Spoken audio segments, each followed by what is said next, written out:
तो ये है हमारा question number 6, simplify and right in exponential form with negative exponent. बहुत ही ध्यान देना, नेगेटिव एक्सपोनेंट है ना कि पॉजिटिव एक्सपोनेंट, बाद में देखेंगे, पहले हम इसे सॉल्व करते हैं।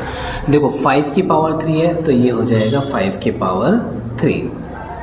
4/5 की पावर 3 है तो इसका मतलब 4 की पावर भी 3 है और 5 की पावर भी 3 है। ठीक है, 5 की पावर 3 से 5 की पावर 3 कैंसिल आउट, बचा क्या 4/3 4 की पावर 3। अच्छा ये आंसर नहीं है, नेगेटिव एक्सपोनेंट बोला है ना, तो इसे हम रेसिप्रोकल कर देंगे 1/4 की power -3। This is the answer.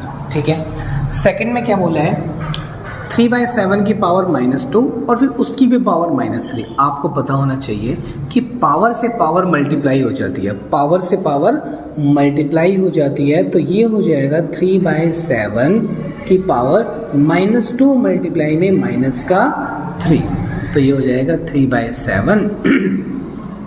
तो ये क्या हो जाएगा, माइनस माइनस प्लस हो जाता है, 3 2 6। ठीक है, अब ये आंसर नहीं है, इसको मैं नेगेटिव में कैसे बनाऊंगा, 7 ऊपर और 3 नीचे और पावर हो जाएगी negative. This is the answer. ये है हमारा डरावना सा क्वेश्चन नंबर 6 का पार्ट 3। ठीक है, इसे आसान तरीके से करते हैं। ठीक है, देखो इसकी पावर नेगेटिव है ना, इसे पॉजिटिव बनाने के लिए 9 ऊपर और 5 नीचे, पावर हो जाएगी आपकी पॉजिटिव। ठीक है, उसके बाद 5/3 की पावर क्या है, 2 है, पॉजिटिव है, इसे ऐसे ही रहने देंगे। ठीक है, उसके बाद डिवाइड का साइन, पावर नेगेटिव है, पॉजिटिव बनाने के लिए रेसिप्रोकल 5 ऊपर और 1 नीचे, और नीचे 1 लिखने की बेसिकली ज़रूरत होती नहीं है, बस मैंने अंडरस्टैंडिंग के लिए लिख दिया है।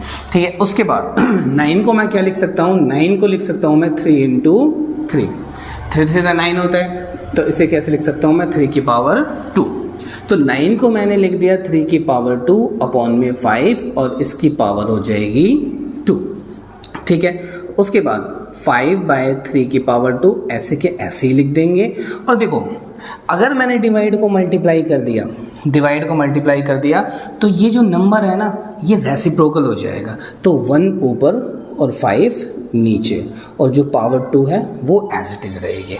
ठीक है, अब देखो 3 की पावर 2 है और पावर से पावर मल्टीप्लाई हो जाती है। देखो 3 की पावर 2 की पावर भी 2 है, चलो मैं इसे ना अलग अलग लिख देता हूँ ताकि तुम कंफ्यूज ना रहो।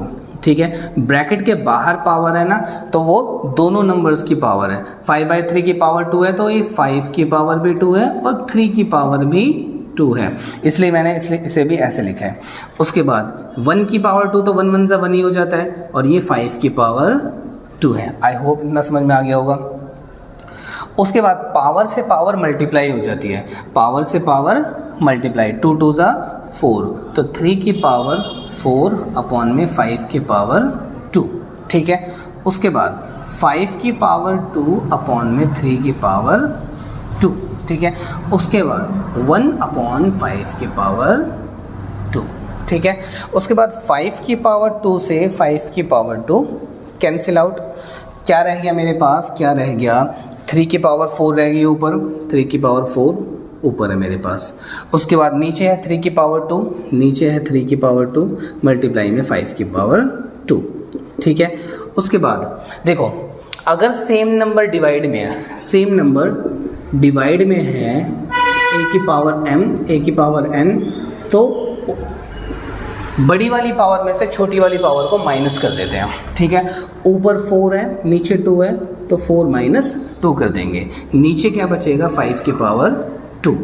ठीक है, उसके बाद 4 में से 2 गया 2, तो 3 की पावर 2 हो जाएगा और 5 की पावर 2 हो जाएगा। उसके बाद क्या करेंगे, देखो 3/5 की पावर 2 है, इसका मतलब ये है कि 3/5 की पावर 2। ठीक है, लेकिन आपके क्वेश्चन में लिखा हुआ है नेगेटिव एक्सपोनेंट, तो इस पावर को नेगेटिव बनाने के लिए मैं इसे रेसिप्रोकल कर दूंगा, तो ये हो जाएगा मेरा 5/3 की पावर -2, ये मेरा आंसर हो जाएगा।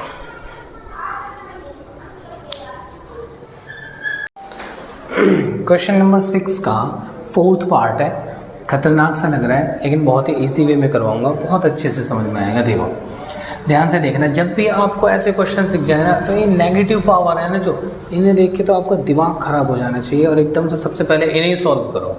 देखो नेगेटिव पावर है और ये जो डिवाइड है ना, इसका भी हम सॉर्ट आउट कर लेंगे। कैसे करेंगे, देखो माइनस पावर है तो इसे पॉजिटिव करने के लिए रेसिप्रोकल, ठीक है। उसके बाद 5/3 की पावर 4 है, इसका मतलब 5 की पावर भी 4 है और 3 की पावर भी 4 है, ठीक है। उसके बाद 3/5 की पावर -2 है, इसे रेसिप्रोकल करके इसे पॉजिटिव कर लेते हैं। क्या कर लेते हैं, पॉजिटिव कर लेते हैं रेसिप्रोकल करके, ठीक है। उसके बाद ये डिवाइड का साइन है, अगर मैंने इसे मल्टीप्लाई बना दिया तो ये भी रेसिप्रोकल हो जाएगा, ठीक है। इतना समझ में आ गया। उसके बाद ये है 1/2, ठीक है।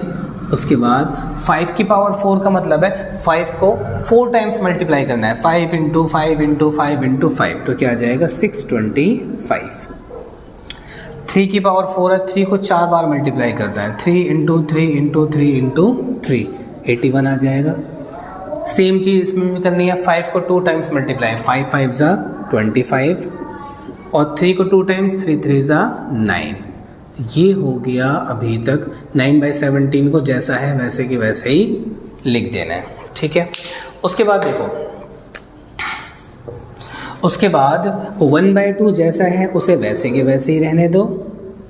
यहाँ पर देखो ध्यान देना, मैं डायरेक्ट ऐड नहीं कर सकता क्योंकि डिनोमिनेटर अलग अलग है। डिनोमिनेटर सेम करने के लिए ऊपर नीचे 9 से मल्टीप्लाई एंड डिवाइड, क्योंकि 9 9 से 81, 81 यहाँ पर है, तो ये हो जाएगा 625 प्लस 25 9 सा 225, 225 अपॉन में 81, ठीक है। उसके बाद मल्टीप्लाई में 9/17 जैसा है वैसे के वैसे ही रहेगा। एंड देन 1/2, उसके बाद ये ऐड कर लो, कितना आ रहा है 850, तो ये 850 आ जाएगा अपॉन में 81 मल्टीप्लाई में 9/17, ठीक है। क्या क्या बचा है यहाँ पर देखो, 1/2 मल्टीप्लाई में 850 अपॉन में 81, उसके बाद बचा है 9/17, ठीक है। हाँ देखो कट जाएगा ना, 17 1 ज़ा 17, 17 5 ज़ा 85, जो 0 है वो ऐसे कैसे, 9 1 ज़ा 9, 9 9 ज़ा 81, ठीक है। उसके बाद 2 1 ज़ा 2, 2 2 ज़ा 4, 2 5 ज़ा 10, 25 आ गया। ऊपर बचा मेरे पास 25 और नीचे 9। कैसे लिख सकता हूँ मैं, देखो ये 5 का स्क्वायर 3 का, तो 5/3 की पावर 2, ठीक है। अब देखो क्वेश्चन में ना नेगेटिव एक्सपोनेंट लिखा हुआ है, तो मैं इसे रेसिप्रोकल कर दूंगा और नेगेटिव एक्सपोनेंट बना दूंगा, तो ये हो जाएगा मेरा आंसर।